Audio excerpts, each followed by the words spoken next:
Hello Sagittarius, and welcome to Aries season. This week I'm creating videos for each of the signs to remind each sign of the very best way to meet their need for significance. So every single person has an opportunity during Aries season to reevaluate how they feel significant in the world.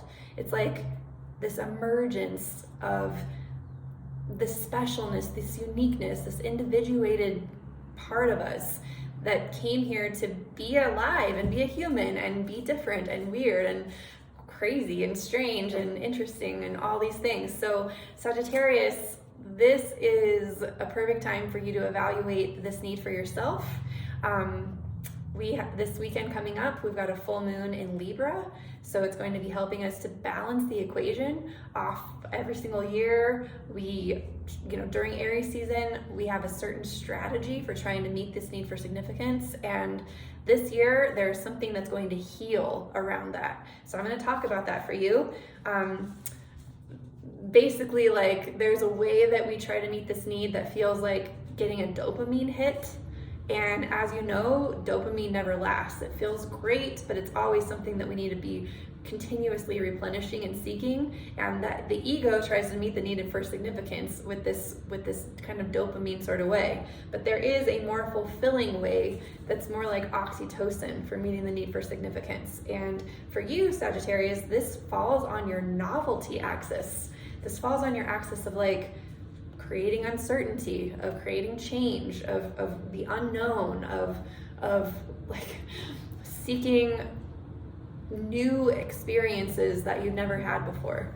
And so the way your ego would meet this need is actually through what's fun for you, doing what you feel is fun, self-pleasure, what feels joyful, creativity, play, imagination, unexpected, thinking of unexpected trips or going to places you've never been before, just things that would bring you pleasure and joy. So you actually feel like you're meeting your need for significance by constantly thinking of things that are different from what you're experiencing right now, creating novelty with your imagination.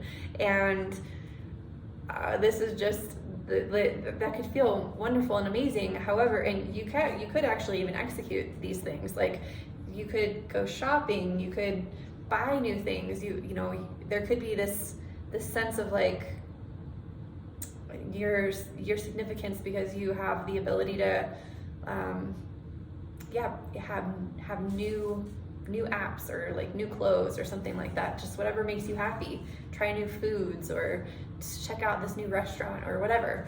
And so just know that you're gonna always have to fuel that. That's never gonna be something that sustains you in the long run. It's always gonna need to be replenished. And that's okay, but if you want to really leverage this Chiron Sun conjunction this weekend with the full moon, you may look to the other side of the equation, which for you is the 11th house. Sagittarius, if you're a Sagittarius Sun, you might want to also check your rising sign because that might give you another layer of meaning here. So for Sag risings and Suns, if you're here, you can balance this need for significance by looking to the communities or the groups or tribes that you're a part of. When you see what a significant role you play in your family or your tribe, your workplace, there's something really special and unique about the way that you show up in these groups, and you have a really important role. And so when you participate in these groups, you actually will get your needful fulfillment and novelty met even more fully. You'll experience the group dynamic creating that novelty for you. You'll experience your community accepting you for how unique you are and actually flavoring the ideals and activities of the group. What does it say? And so there will be something about letting your uniqueness actually be seen by your community, your family, your groups. So really allowing yourself to just take all that pleasure that you have, bring that into the groups, and actually let yourself experience pleasure and joy and fun from the groups that you associate with. This could be like a social circle, or I don't know, like this, the image I'm getting is like, what if there's something super, super fun that you want to do, and you initiate that with your family? You say, listen, you guys, I'm really excited about taking a pottery class, and I really would love for all of you guys to join me. That is a way for you to experience your special uniqueness within the container of a group, and actually share what brings you joy with the people that you're in community with. So I don't know, yeah, it's just a really beautiful time to heal that. And if you're not a part of big communities or groups, you might actually find yourself really fulfilled on a certain level when you explore and expand your network, and let a lot of other people experience how amazing you are. So Sagittarius, beautiful. I'm going to pull an animal card for you. I'm doing animal cards for this Aries season reading because every single animal is unique, and no animal's ever trying to be anything but itself. And so I think that it's just a good time to bring some animal energy into the equation. Okay, oh, you got the lizard. This is one of my favorite cards. Lizard energy. So I'm gonna read from the thing. This is the first fire energy. I think fire, yeah, lizard. This is the first fire animal that I've read for all the way, and your Sagittarius, your element's fire anyway. But okay, lizard. Instinctual, sensitive to the subtle, dreamer. The lizard is an expert in the realm of sensory perception, as if it has a sixth sense.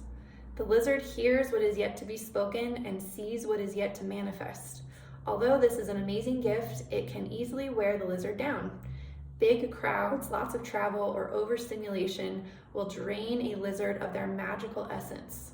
This card is an indication to pull back from the bright lights and big city and return to their inner artist who's been whispering your name. When in balance, it's artistic, telepathic, and spiritual. When it's out of balance, it's elusive, non-committal, and flaky. To bring balance, do a creative project. Interesting. I was talking about like asking your community to do something that you really enjoy. Even though this card is saying kind of avoid large crowds and things like that, to like make sure that you don't get blown out as a sensitive, maybe by balancing your joy and only doing, like, bringing that joy into your communities, and only doing things with the community that feels joyful. This is a way for you to actually balance that need for significance in your life. I don't know. I'd love to hear your feedback, Sag. I think I talked about the full moon. I've done so many of these. I think I talked about the full moon next weekend and the sun crossing Chiron. I'm pretty sure I did. In any case, if you would like to, this is a really beautiful time to book a personal reading with me. The natal chart reading is the best reading for this time because it'll help you to see more clearly what your natural congruent state is. It's an opportunity to really acknowledge and observe and become and be naturally all the things that you've come here to experience and express. And the natal chart reading can illuminate all of that for you and help you to be in even more harmony with the natural cycles that we're experiencing all the time.